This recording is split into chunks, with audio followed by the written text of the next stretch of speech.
மொட்டை வெயிலில் தலையில் சிமெண்ட் கலவையை சட்டையில் சுமந்து கொண்டு 50 அடி தூரம் நடந்து சென்று 2 மாடி ஏறி கொட்டிவிட்டு மீண்டும் இறங்கி வந்து அடுத்த சட்டி சுமையை சுமந்து இப்படி இடைவிடாமல் வேலை செய்கிற லட்சக்கணக்கான மனித இயந்திரங்களில் அன்னம்மாவும் உண்டு. அன்னம்மாவுக்கு 55 வயதுதான் இருக்கும். ஆனால் பார்ப்பதற்கு 65 வயதுக்கு குறைந்து மதிப்பிட முடியாது. முதுமை அன்னம்மாவை முழுமையாக ஆக்கிரமித்திருந்தது. வரி வரியாக சுருக்கம் நிறைந்த முகத்தில் குழி விழுந்த கண்களை தேட வேண்டும். முன்னெற்றியில் வெட்டு தழும்பு, பற்களில் பாதி அதற்குள்ளேயே விழுந்து விட்டிருந்தன. மெலிந்த தேகம், கைகளிலும் வயோதிகத்தின் சுருக்கம். நூற்புடவைதான். காலில் பல தையல்களை கண்ட செருப்பு, இடுப்பில் தொங்கும் சுருக்குப்பை. இந்த வயதிலும் இந்த சூழ்நிலையிலும் விடாமல் உழைக்கும் அன்னம்மாவின் மன உறுதி அசாத்தியமானது. 17 வயதிலேயே திருமணம். அவள் கணவன் திறமையான ஆசாரி என்று பெயர் எடுத்திருந்தான். தச்சு வேலைனாலே தங்கராசு தானப்பா என்று அவனை மெச்சாதவர்கள் யாரும் கிடையாது. ஆனால் திறமையான தொழிலாளிக்கு எதிரி மற்றொரு திறமையான தொழிலாளி கிடையாது. அவனது பழக்க வழக்கங்களே என்பது தங்கராசு விஷயத்திலும் உண்மையாகி போனது. மனுஷனுக்கு சாராயம் இல்லாமல் நாள் முடிவடையாது. தங்கராசுவின் தகப்பனும் தேர்ந்த ஆசாரியாக இருந்தது மட்டுமல்ல, ஓரளவு ஒழுக்கமானவராக இருந்ததால் 4 காசு சேர்க்க முடிந்தது. சொந்த வீடு கட்ட முடிந்தது. அவர் காலம் முடியும் போது சுமாரான வசதியுடன் தான் குடும்பத்தை விட்டு சென்றார். அதை அடிப்படையாக வைத்து தங்கராசு மட்டும் தன் தொழிலில் முழு கவனத்தையும் காட்டியிருந்தான் என்றால் வசதியான குடும்பமாக மாற்றியிருக்க முடியும். சாராய அரக்கனின் பிடியில் சிக்கிய பின்னர் அதற்கு வழியேது? கல்யாணமான புதிதில் அன்னம்மாவை அப்படி தாங்குவான் தங்கராசு. அன்னம்மாவின் அழகும் சுண்டி இழுக்காவிட்டாலும் குறை ஒன்றும் சொல்ல முடியாது. கருப்பு நிறமாக இருந்தாலும் முகம் மிக லட்சணமாய் இருக்கும். நறுக்கு தரித்தார் போலதான் அன்னம்மா பேசுவாள். அப்போதிருந்து முணுக்கென்றால் கோபம் வந்துவிடும். அவள் மீது குற்றம் இல்லாமல் இருந்து யாராவது கடிந்து கொண்டாலோ கோபமாக பேசிவிட்டாலோ போச்சு, அவ்வளவுதான். அவர்களுடன் குறைந்தது 3 நாட்களாவது முகம் கொடுத்து பேச மாட்டாள். இவளின் இந்த குணம் ஆரம்பத்தில் தங்கராசுவுக்கு எரிச்சலை மூட்டினாலும் நியாயமான காரணங்களுக்குத்தான் அன்னம்மா கோபித்துக் கொள்வாள் என்பதால் அவனும் பெரிதாக எடுத்துக்கொண்டதில்லை. அன்னம்மா எவ்வளவோ முயன்றும் போராடியும் அவளால் தங்கராசுவின் குடிப்பழக்கத்தை மட்டும் ஒன்றும் செய்ய முடியவில்லை. சம்பாதிப்பதில் பாதியை குடித்தே அழித்தான் தங்கராசு. தான் மட்டும் குடிக்காமல் தன்னுடன் வேலை செய்தவர்கள், நண்பர்கள் என்று அனைவருக்கும் தாராளமாக செலவு செய்தான். தங்கராசுவின் அப்பா சேர்த்து வைத்திருந்த பணம் கரைய தொடங்கியது. தங்கராசுவின் குடும்பமும் பெரிதானது. 3 ஆண் 1 பெண் என மொத்தம் 4 குழந்தைகள்.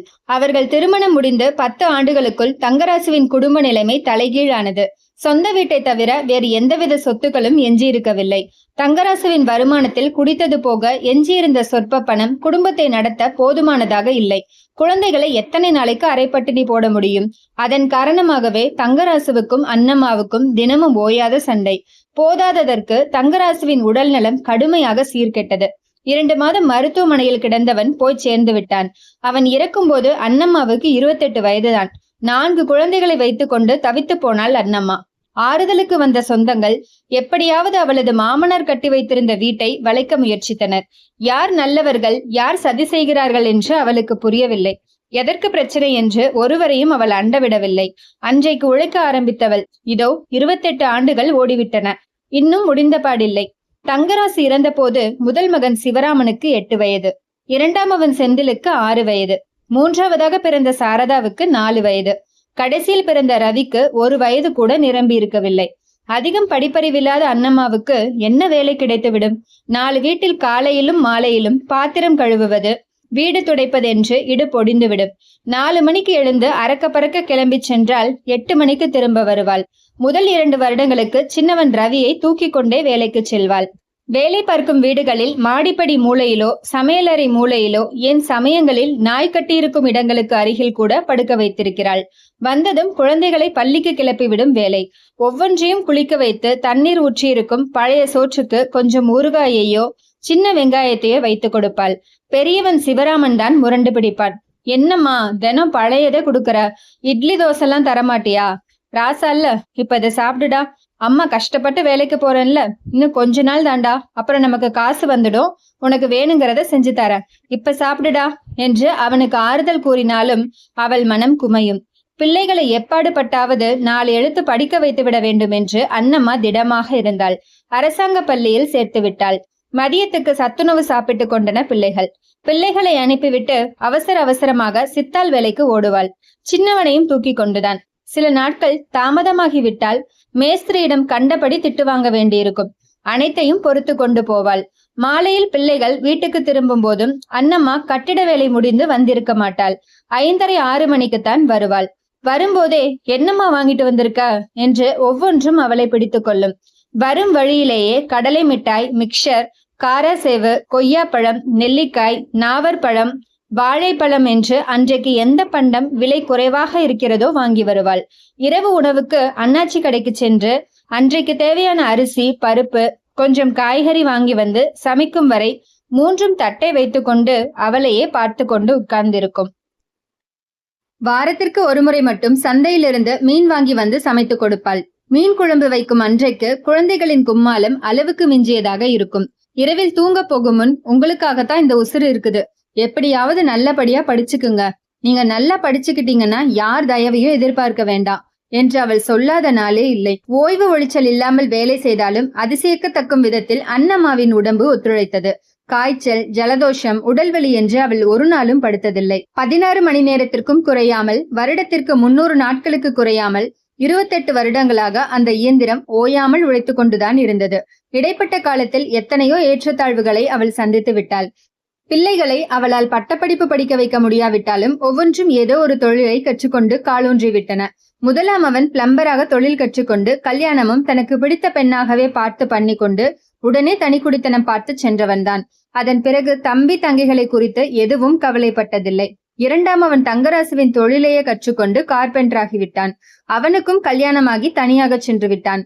மூன்றாம் அவள் சாரதாவையும் தூரத்து சொந்தத்தில் டீக்கடை நடத்தி வந்த மாணிக்கத்துக்கு கட்டி கொடுத்து விட்டாள். அதே ஊரில் 4 தெரு தள்ளி அவர்கள் குடும்பம் இருக்கிறது. கடைக்குட்டி ரவியால் தான் அவளுக்கு பிரச்சனை வெடித்தது. சின்னவன் என்பதால் கொஞ்சம் செல்லம் கொடுத்து வளர்த்து விட்டாள். 8வதுக்கு மேல் அவன் பள்ளிக்கே செல்லவில்லை. ஊர் சுற்றி ஊதாரியாகி போனான் தங்கராசுவை போன்றே. ஏன், அவனை விட அனைத்து கெட்ட பழக்கங்களும் அவனுக்கு அத்துப்படியாயிற்று. ஒரு நாள், எனக்கு உடனே 50,000 பணம் கொடு, இன்னும் 2 வாரத்துல 2 லட்சம் ரூபாய் வேணும் என்று சிகரெட்டை புகைத்து கொண்டே அன்னம்மாவிடம் கேட்டான். தூக்கி வாரி போட்டது. என்னடா, என்கிட்ட அவ்வளவு பணம் ஏதுடா என்றாள். ஏன் இந்த ஊடுல, இதை அடமானமா வச்சு எனக்கு ஏற்பாடு பண்ணு என்று அலட்சியமாக கூறினான். என்னடா சொன்ன? என்ன வார்த்தை சொன்ன? இது நம்ம பூர்வீக சொத்துடா, கடைசி வரைக்கும் இதை விற்கவே கூடாதுடா என்று கத்தினாள். சும்மா கத்தாத, தாத்தா சொத்து பேரனுக்கு தான். டேய், அப்படி பார்த்தாலும் 4 பேர் இருக்கீங்களேடா. அப்படி வா வழிக்கு, உடனே இதை வித்து எங்க எல்லாருக்கும் பிரிச்சு கொடுத்துடு. இடிந்து போனாள் அன்னம்மா. ஆனாலும் ரவி விடுவதாக இல்லை. தன் சகோதரர்களையும் தூண்டிவிட்டு அந்த வீட்டை விற்க ஏற்பாடு செய்தான். பிள்ளைகள் எல்லாரும் ஒன்று கூடிய பிறகு அன்னம்மாவால் ஒன்றும் சொல்ல முடியவில்லை. அந்த வீட்டை விற்று கடந்த 4 வருடங்களாக குடிசை ஒன்றில் வாடகைக்குத்தான் இருக்கிறாள். பணத்துடன் ஊரை விட்டு ஓடிப்போன ரவி எங்கிருக்கிறான் என்று யாருக்கும் தெரியவில்லை. அன்னம்மாவிற்கு அன்றிலிருந்தே மனம் உடைந்து போனது. உடலும் அவ்வப்போது தொந்தரவுகள் கொடுத்து வந்தாலும் வெளியில் காட்டிக் கொள்ளாமல் காலத்தை ஓட்டிக் கொண்டிருந்தாள். சாரதாவின் கல்யாணத்திற்காக வாங்கிய கடனை கூட பிள்ளைகள் அடைக்க தயாராக இல்லை. அதனையும் தானே வேலை செய்து அடைத்து விடுகிறேன் என்று சவால் விட்டிருந்தாள். அதற்காகவே இந்த வயதிலும் உழைக்கிறாள். 2 வருடத்திற்குள் அதனையும் அடைத்து விட்டாள். இருந்தாலும் தொடர்ந்து வேலை செய்வதை நிறுத்தவில்லை. 10 நாட்களுக்கு முன்னர் தான் ரவி திரும்ப வந்திருந்தான். கள்ளக்கடத்தல்காரர்களுடன் சேர்ந்திருக்கிறான். பம்பாய்க்கு சென்றவன் அங்கு எல்லாவற்றையும் இழந்துவிட்டு போலீசிடம் பிடிபட்டு ஜெயில் வாழ்க்கையை அனுபவித்துவிட்டு பரதேசி போல் திரும்பி வந்தவனை அன்னம்மா ஒரு பொருட்டாகவே மதிக்கவில்லை. குடிசை வாசலில் நாய் மாதிரி 4 நாட்கள் கிடந்தான். வேறு வழியின்றி அவனிடம் பேச்சு கொடுக்காமல் சாப்பாடு மட்டும் போட்டு வந்தாள் அன்னம்மா. நேற்று இரவு அவள் கால்களை பிடித்து கொண்டு கதறி அழுதான் ரவி. அம்மா, உன் பேச்ச கேட்காம போனதுக்கு எல்லா தண்டனையும் அனுபவிச்சிட்டேம்மா, எனக்கு எப்படியாவது ஒரு வழி பண்ணுமா என்று கேவி கேவி அழுதவனை பார்த்து அன்னம்மாவுக்கும் கண்ணீர். இந்த வயசுல நான் என்னடா பண்ண முடியும்? இருந்த வீட்டையும் வித்துட்டீங்க. இல்லம்மா, நீ நினைச்சா முடியுமா என்றபடி மூளையில் இருந்த அன்னம்மாவின் ட்ரங்க் பெட்டியை பார்த்தான். கடன்காரா, அந்த பெட்டியில் என்னோட முக்கியமான சொத்து ஒன்று இருக்குது. அதை நான் செத்தப்புறம்தான் நீங்க திறக்கணும். இதை நான் உங்க அண்ணனுங்க கிட்டையும் சாரதா கிட்டையும் ஏற்கனவே சொல்லியிருக்கேன். மீறி ஏதாவது நடந்துச்சுன்னா என்று கோபத்துடன் இறைந்தாள். இல்லம்மா, இல்லம்மா, அதெல்லாம் இல்லம்மா என்று ரவி பயந்து போனான். இல்லம்மா, நம்ம சாரதா அக்காவோட வீட்டுக்காரர் டீ கடை தானே வச்சிருக்காரு. அவர் கடையிலையாச்சும் எனக்கு வேலை போட்டு கொடுக்க சொல்லுமா, நான் அங்கேயே படுத்துக்கிட்டு என் வயிற்று பொழப்ப பார்த்துக்குவேன் என்று கெஞ்சும் குரலில் கேட்டான். அவன் கேட்பதிலும் நியாயம் இருப்பது புரிந்தது. சற்று யோசித்துவிட்டு, சரிடா, கேட்டு பார்க்கறேன் என்று சொல்லியிருந்தாள். இன்று வேலை முடிந்தவுடன் சாரதா வீட்டுக்கு செல்வது என்ற முடிவுடன் இருந்தவளுக்கு என்னமோ தெரியவில்லை, காலையிலிருந்து தலை சுற்றல் அதிகமாகவே இருந்தது. எப்படியோ ஒரு வழியாக சமாளித்தாள். வேலை முடிந்து சாரதாவின் வீட்டுக்கு சென்றவள் சற்று நேரம் கழித்து ரவி குறித்து பேச்சை ஆரம்பித்தாள். என்ன, உன் அருமை பிள்ளைக்கு வக்காலத்து வாங்கிட்டு வந்துட்டியா? அவன் ரொம்ப ஒழுக்கம். அவனை நம்பி கடையில வேலைக்கு வைக்கிறதுக்கு 2 மாசத்துல எங்களை நடுத்தருவுக்கு இழுத்துட்டு வந்துடுவான் என்று கோபத்துடன் இறைந்தாள். இல்லம்மா, அவனை பார்த்தா பாவமா இருக்கு என்று இழுத்தாள் அண்ணம்மா. ஓஹோ, அப்படின்னா போய் 2 அண்ணனுங்க கிட்டேயும் சொல்லி பாரேன். அண்ணம்மா தலையை குனிந்து கொண்டாள். சாரதா கிட்டையாவது ரவி குறித்து பேசலாம். அவர்கள் இருவரும் எரிந்து விழுந்து விடுவார்கள் என்று அண்ணம்மாவுக்கு தெரியும். சற்று நேரம் பொறுத்து, நீதாமா உன் புருஷன்கிட்ட சொல்லி ரவிக்கு ஏதாவது பண்ண சொல்லணும் என்று மீண்டும் கெஞ்சும் குரலில் சொன்னாள். ஓஹோ, அப்படின்னா நீ வச்சிருக்கே உன்னோட பொக்கிஷம், அந்த ட்ரங்க் பெட்டி எனக்கு கொடுத்துறியா என்று வெடுக்கென்று சாரதா கேட்டாள். நிமிர்ந்து அவளை முறைத்து பார்த்த அண்ணம்மா, ஏண்டி, உங்க எல்லாருக்கும் அந்த பெட்டி மேல ஒரு கண்ணாவே இருக்கோ? நான் வந்த விஷயத்துக்கு பதில் சொல்லு என்று சொன்னாள். நீ மட்டும் உன் சொத்தை காப்பாத்திக்கணும், நாங்க எங்க வாழ்க்கையை பார்க்கப்படாதா? அப்படி என்ன உனக்கு ஒரு சுயநலம் என்று சாரதாவின் வார்த்தைகள் அண்ணம்மாவின் நெஞ்சில் இடியாக இறங்கியது. நம்மை பார்த்து சுயநலக்காரி என்று சொல்லிவிட்டாளே என்று அண்ணம்மாவிற்கு மனசே ஆறவில்லை. ஒன்றுமே சொல்லிக் கொள்ளாமல் கிளம்பி தனது குடிசைக்கு வந்தவள் அப்படியே தரையில் விழுந்து விட்டாள். 9 மணி ஆகியும் உள்ளே வெளிச்சம் இல்லையே என்று எங்கேயோ வெளியில் போய்விட்டு வந்த ரவி மெல்ல கதவை தள்ளி உள்ளே போனான். சுவிட்சை போட்டான். நடுக்கூடத்தில் கைகளை விரித்தபடி படுத்து கிடந்தாள் அண்ணம்மா. துணுக்குற்ற ரவி அருகில் சென்று அண்ணம்மாவின் கைகளை தொட்டான். மெல்லிய சூடு இருந்தது. மூக்கருகில் கையை வைத்தான். மிக மெலிதாக மூச்சு வந்து கொண்டிருந்தது. என்ன செய்வதென்று புரியாமல் வெளியில் ஓடி அடுத்த வீட்டில் இருந்தவர்களிடம் கூறினான். உடனடியாக 108க்கு போன் போட்டார்கள். அரை மணி நேரத்தில் அண்ணம்மாவின் வாரிசுகள் வந்துவிட்டனர். அண்ணம்மா விழித்து எல்லோரையும் ஒரு முறை பார்த்தாள். குடிக்க தண்ணீர் கேட்டாள். சாரதா கொஞ்சம் கொஞ்சமாக அவள் வாயில் விட்டாள். மூத்தவன், கவலைப்படாதம்மா, ஆம்புலன்ஸுக்கு சொல்லிருக்கு, உடனே ஆஸ்பத்திரிக்கு போனா சரியாயிடும் என்று அழுது கொண்டே கூறினான். இல்லை என்று தலையசைத்த அண்ணம்மா அந்த ட்ரங்க் பெட்டியை சுட்டிக்காட்டி ஏதோ சொல்ல முற்பட்டாள். எல்லோருக்கும் குறுகுறுப்பு. அப்படி என்னதான் அதில் இருக்கும் என்று பார்த்தபோது உள்ளே சில துணிமணிகளும் ஒரு காகித கத்தையும் சுற்றியிருந்தது. அதற்குள் ஆம்புலன்ஸ் வந்து விட்டதால் அந்த காகித கற்றையை சட்டை பையில் வைத்துக் கொண்டான் மூத்தவன். அண்ணம்மாவை ஸ்ட்ரெச்சரில் வைத்து ஆம்புலன்ஸில் ஏற்றினார்கள். ஆஸ்பத்திரியை நோக்கி வண்டி சென்றது. அண்ணம்மாவிற்கு அருகில் அமர்ந்திருந்த மூத்த மகன் சிவராமன் அந்த காகித கற்றையை பிரித்து படித்தான். கண் கலங்கினான். மற்ற பிள்ளைகளும் அதை பார்த்துவிட்டு கதறி அழுதனர். கொஞ்ச காலத்திற்கு முன்னர் உடல் உறுப்பு தானம் குறித்து பிரச்சாரம் செய்ய வந்திருந்த தன்னார்வ நிறுவனத்திடம் தன்னுடைய உடலையும் தானமாக வழங்க விரும்புவதாக அண்ணம்மா பதிவு செய்திருந்தாள். அண்ணம்மா தனது சொத்துடன் ஆம்புலன்ஸில் பயணித்துக் கொண்டிருந்தாள்.